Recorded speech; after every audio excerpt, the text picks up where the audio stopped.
अली, एक युवा लड़का, अपने दादाजी के साथ गांव के मैदान में खेल रहा है। अली अपने दादाजी की पुरानी वस्तुओं से भरी अलमारी में समय बिताता है।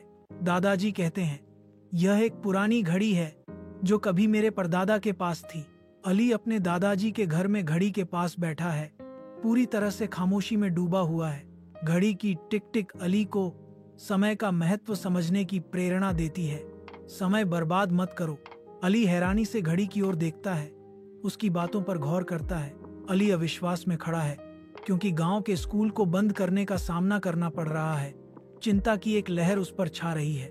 मार्गदर्शन की तलाश में अली घड़ी की ओर देखता है, समाधान की उम्मीद करता है। घड़ी बोलती है, ज्ञान प्रदान करती है। जो ज्ञान बांटता है वह स्वयं ही प्रबुद्ध हो जाता है। प्रेरित होकर अली ने बच्चों को स्वयं पढ़ाने का संकल्प लिया। उसकी आंखों में एक नया दृढ़ संकल्प था। गांव के मैदान के हृदय में अली बच्चों को पढ़ाना शुरू करते हुए बैठता है।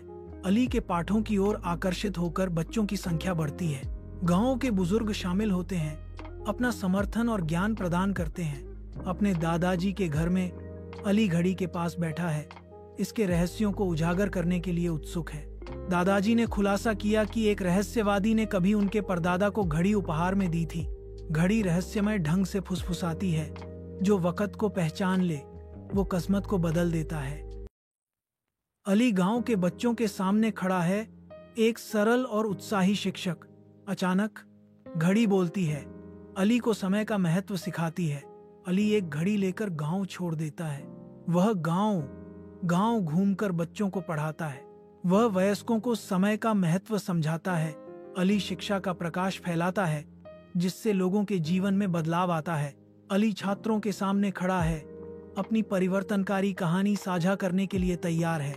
वह एक ऐसी घड़ी की कहानी बताता है जो बोलती थी, जिसने समय और ज्ञान पर उसके दृष्टिकोण को हमेशा के लिए बदल दिया। अली घड़ी को ऊपर उठाता है, जो उसके जीवन के महत्वपूर्ण मोड़ का प्रतीक है। यह एक साधारण घड़ी थी, लेकिन इसने मुझे सिखाया कि समय बर्बाद करना सबसे बड़ा नुकसान है और ज्ञान बांटना सबसे बड़ा लाभ है। अली चुपचाप बैठा है, उसका ध्यान उसकी घड़ी पर टिका हुआ है। घड़ी की सुइयां अपनी गति बंद कर देती हैं। तुमने समय के साथ न्याय किया है। अब इस घड़ी को किसी और का इंतजार है, कोई ऐसा जो समय को सुनेगा और दुनिया को जगाएगा। अली सावधानी पूर्वक घड़ी को एक पारदर्शी बॉक्स में रखता है। उसकी हरकतें सटीक और जानबूझकर की गई हैं। वह स्कूल के मुख्य हॉल में बॉक्स स्थापित करता है। उसकी आंखों में उद्देश्य की भावना है। अली दृढ़ता से बोलते हैं, समय की आवाज केवल उन्हीं लोगों को सुनाई देती है जो अपने दिल से सुनना जानते हैं।